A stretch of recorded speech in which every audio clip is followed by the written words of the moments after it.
começar a minha entrevista apresentando o meu convidado hoje como estou conversando com o ministro da Infraestrutura, Tarcísio Gomes de Freitas. Mas eu vou começar um pouquinho diferente, ministro. Hoje eu estou entrevistando o engenheiro militar formado no Instituto Militar de Engenharia, Tarcísio Gomes de Freitas, ministro da Infraestrutura. Muito obrigada pela presença, ministro. Eu que agradeço, é uma alegria enorme estar aqui. 2002 foi a sua turma, depois o senhor fez mestrado. Há quanto tempo o senhor não entra aqui no IME? Há 11 anos. Como é que foi a emoção de entrar aqui novamente? Olha, difícil segurar, porque acho que eu sou meio sensível, sou meio derretido, então conter lágrimas é complicado. Mas é um exercício de voltar no tempo e ver como essa escola foi importante para mim, como ela fez diferença na minha vida e faz diferença na vida de tantas outras pessoas e do Brasil, porque no final das contas é uma escola que forma grandes engenheiros, que forma talentos. Esses talentos servem ao país em todos os setores e é uma escola de brasilidade. O senhor participou da formatura, é o aniversário do IME, 227 anos, e fez uma palestra também. Na formatura o senhor falou uma coisa muito interessante sobre uma caixinha de ferramentas que a gente vai colocar agora para o público ver. O Instituto é uma grande loja de ferramentas e muitas vezes quando a gente chega aqui, chega com a sacola vazia e vão nos dando ferramentas.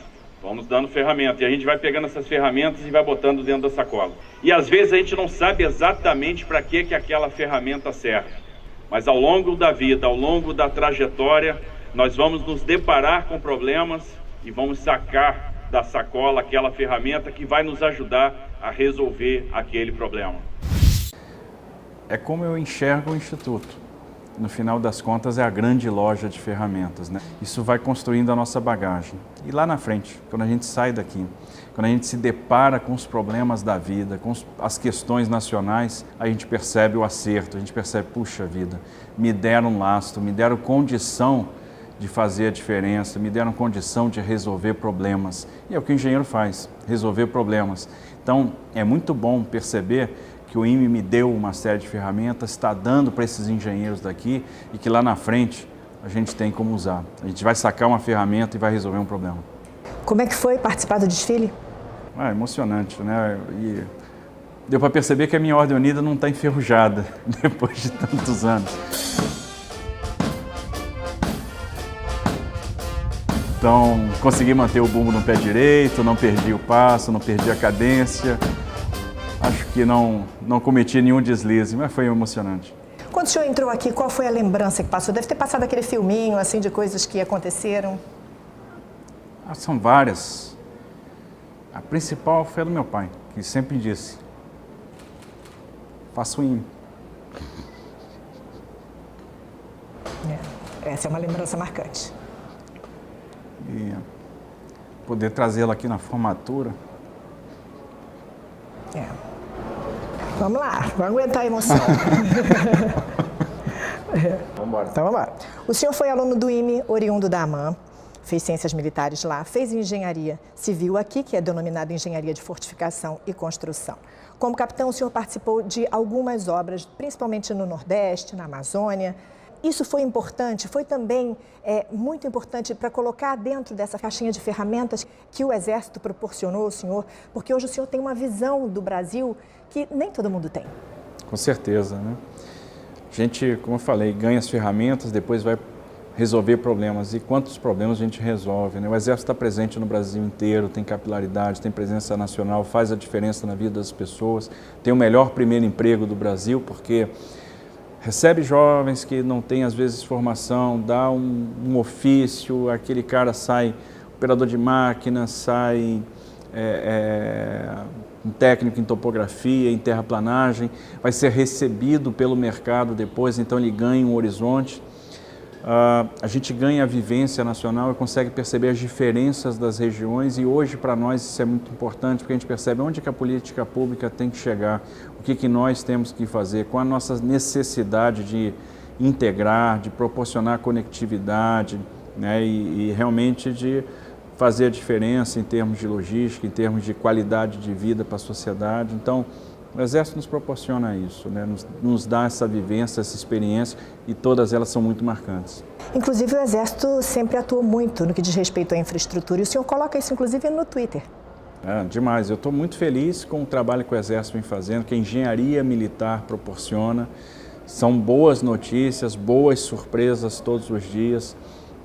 Algumas obras difíceis, históricas, como a pavimentação da BR-163 Pará, onde o Exército está concluindo um trabalho de muitos anos, fazendo com muita energia, com muita vibração, com muita excelência, com qualidade, como fez na 101 Nordeste, como fez na Ferroeste, como fez em diversas obras de arte, nas rodovias federais da região amazônica, enfim, na 116 Rio Grande do Sul, que o Exército também está duplicando e a obra está andando super bem, como o Exército faz sempre, com excelência, com dedicação, com devotamento.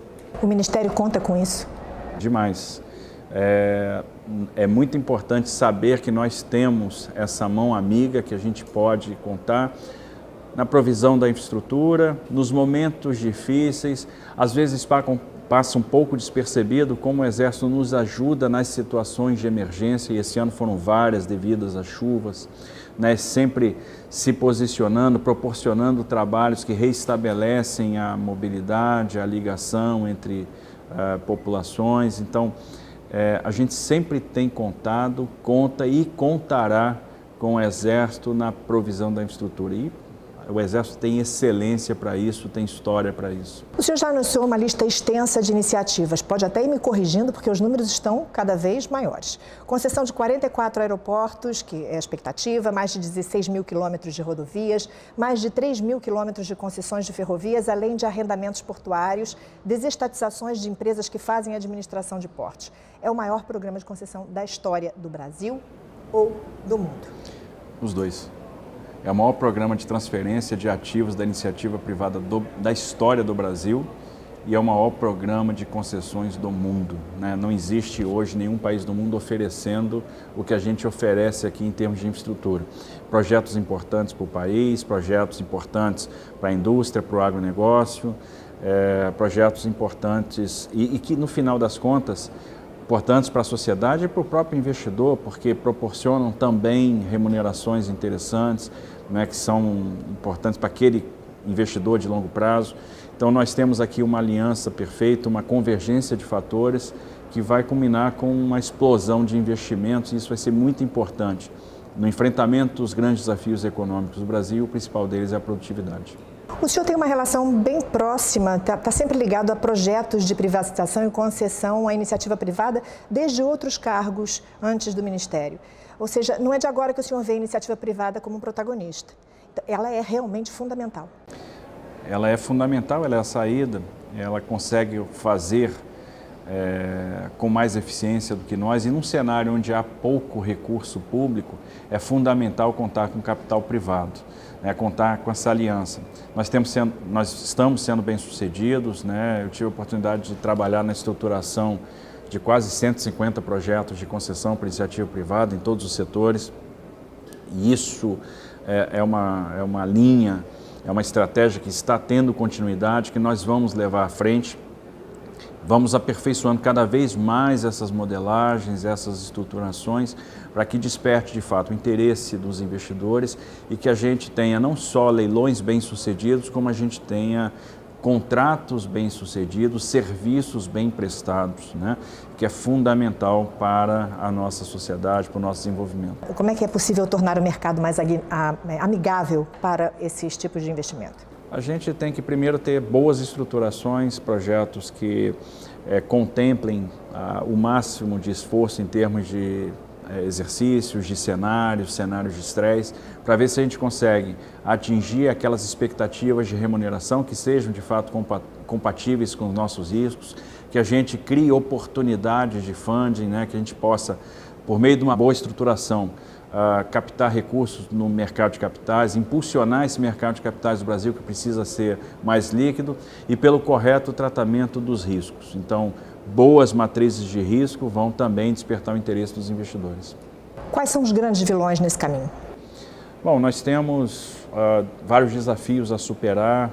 e que estão sendo enfrentados. Nós temos hoje exercícios e formas de mitigar problemas que afugentam investidores, como a questão do risco das variações de câmbio, como a questão dos riscos de desocupações, desapropriações, do risco ambiental. Então, esses temas estão cada vez mais presentes nos nossos exercícios. A gente faz, então, projetos que são cada vez mais sustentáveis, que se habilitam a obter, por exemplo, green bonds no mercado internacional,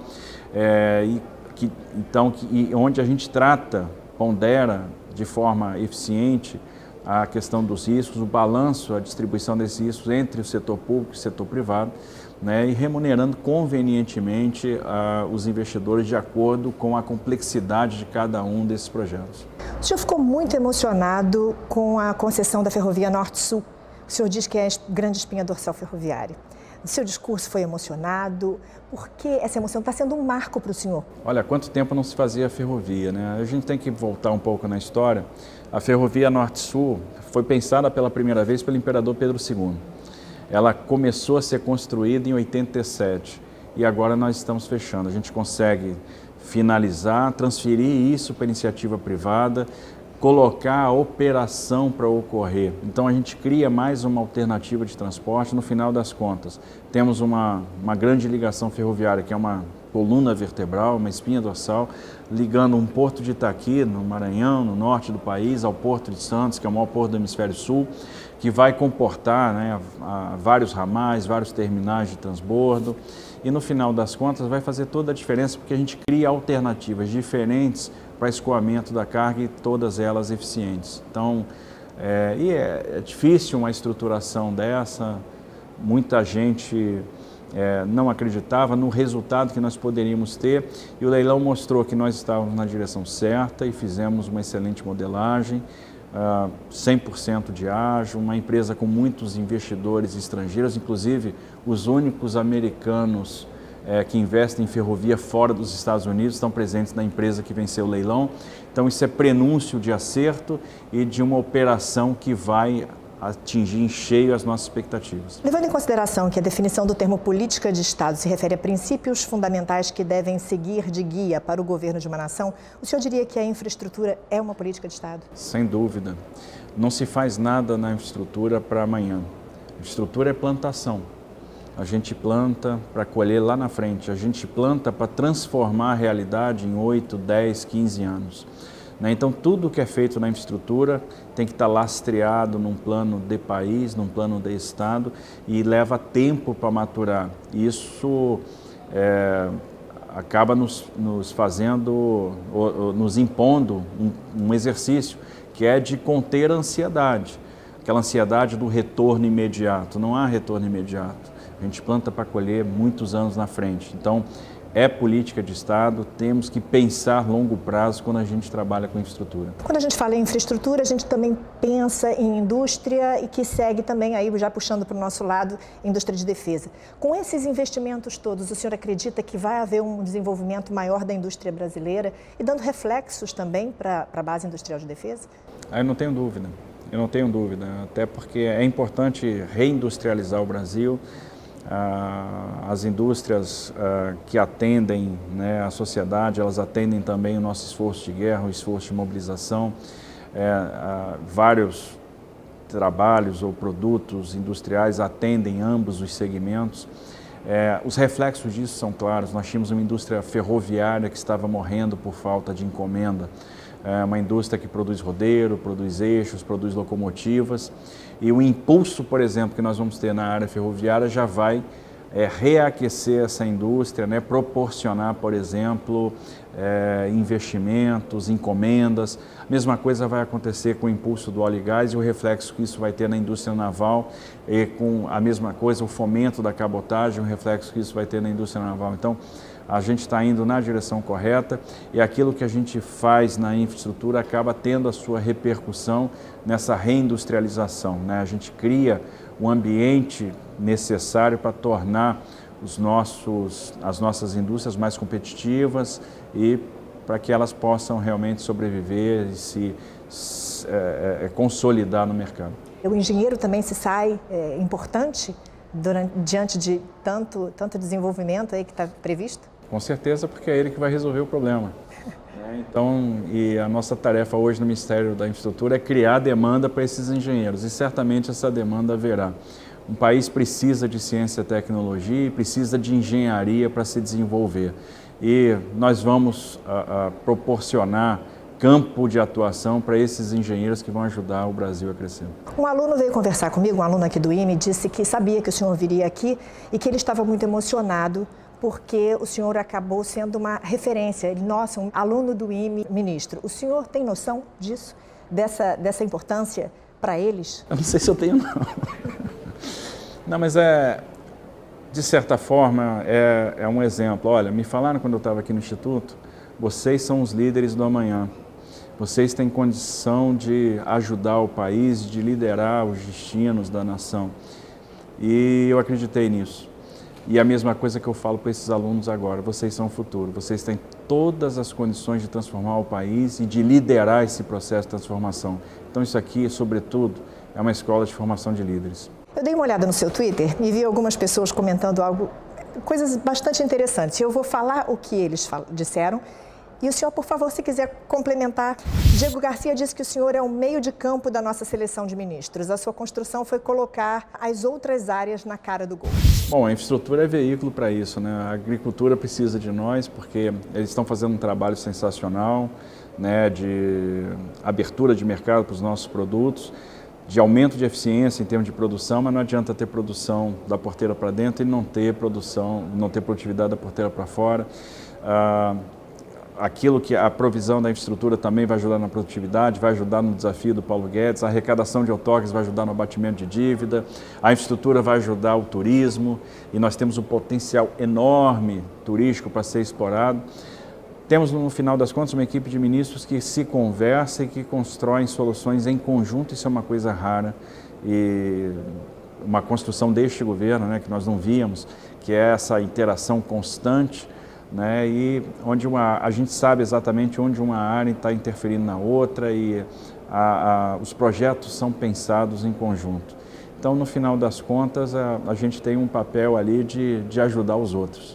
Fernando Canal disse, você se distrai um pouco e pá, aparece o ministro com um novo asfalto, francamente.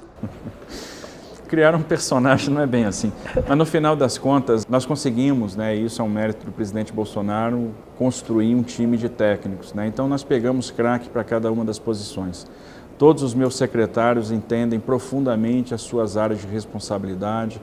Eu tenho grandes nomes nas autarquias vinculadas ao Ministério, nas empresas públicas vinculadas aos ministérios. Não por acaso eu também recorri às Forças Armadas, eu tenho alguns engenheiros militares trabalhando comigo e no final das contas essa aliança traz resultado. Então, eu acho que o Ministério da Infraestrutura está respondendo os anseios, está dando resultado e eu devo esses resultados à abnegação, ao esforço, ao talento desses profissionais que estão trabalhando comigo. Eles são os verdadeiros craques, os verdadeiros heróis desse negócio. Helenara Lobato, ministro, o senhor não merecia o Brasil que encontrou, mas não temos dúvidas de que o Brasil merecia o ministro que encontrou. Estamos orgulhosos com seu trabalho e seu patriotismo. Isso é muito interessante porque a gente percebe isso realmente, trabalho e patriotismo. É o que a gente aprende aqui, né? É o que as escolas militares nos ensinam. Trabalho, devotamento, não existe atalho, existe esforço, mérito, né? Meritocracia, isso está muito presente nas Forças Armadas, e brasilidade, patriotismo. E eu acho que estamos com um time de patriotas, pessoas que estão pensando o bem do Brasil, que fizeram sacrifícios pessoais para estar no governo, e aí eu cito o exemplo do próprio Paulo Guedes, do Sérgio Moro, né, que abrem mão de uma série de coisas para emprestar talento nesse esforço de reconstrução. Então, eu fico feliz de fazer parte desse time e eu tenho certeza que os resultados virão. O Brasil vai atingir a sua grande vocação, que é ser grande. Onde o senhor consegue enxergar os ensinamentos adquiridos aqui no IME, no Exército Brasileiro, na sua atuação? No dia a dia, a ferramenta, o senhor abriu a caixa de ferramentas. Em que momentos aparecem essas ferramentas? Quando se demanda de nós disciplina, se demanda criatividade, quando os problemas mais sérios aparecem na nossa frente e você lembra da escola e pensa assim, puxa, eu já passei por coisa pior. Então isso aqui tem um caminho, tem uma solução e nós vamos resolver. Né? Quando a gente pensa o seguinte, olha, quem é o craque desse assunto? Então vamos chamar esse cara para conversar. Qual é a saída técnica para isso aqui? Tecnicamente talvez a gente possa ir neste caminho e não naquele. Isso aqui vai gerar mais valor. Todo dia a gente saca alguma ferramenta que está na nossa sacola guardada e esse lastro técnico, né, acaba permitindo que a gente tenha capacidade de dar solução para os problemas, capacidade de construção, capacidade de argumentação, porque nós temos uma sociedade complexa, com várias instâncias de controle, cada projeto desse demanda várias etapas, participação social, tudo tem que ser muito negociado e quanto mais fortes os argumentos, mais fácil o atingimento do resultado final. Então, e aí a gente tem que sacar lá, abrir a caixa de ferramentas e botar tudo que a gente aprendeu ao longo do tempo na mesa, porque é isso que vai dar resultado. Para terminar, o senhor hoje conversou com um auditório lotado de jovens que vão ser os futuros engenheiros militares. O que o senhor espera deles? Qual é a função deles? E qual a missão que o senhor passaria para eles? Eu tenho absoluta confiança naqueles jovens que estavam hoje no auditório. Eu sei que eles entraram no Instituto por mérito, estão saindo daqui, se formando também por mérito, aí agora já com a sacola cheia de ferramenta, eles vão chegar no mercado cheios de entusiasmo, tenho certeza que eles vão emprestar talento ao país. Então o que a gente precisa, né? O que eu espero deles é que eles pautem a atuação assentada em 2 pilares, o de servir ao país e o de deixar legado. E eu tenho certeza que essa juventude que estava aqui vai servir e vai deixar legado. Então são os líderes do futuro, são os caras que vão fazer a diferença no Brasil. Muito obrigada, ministro, muito obrigada, engenheiro formado no IME, por ter conversado com a gente. Eu que agradeço.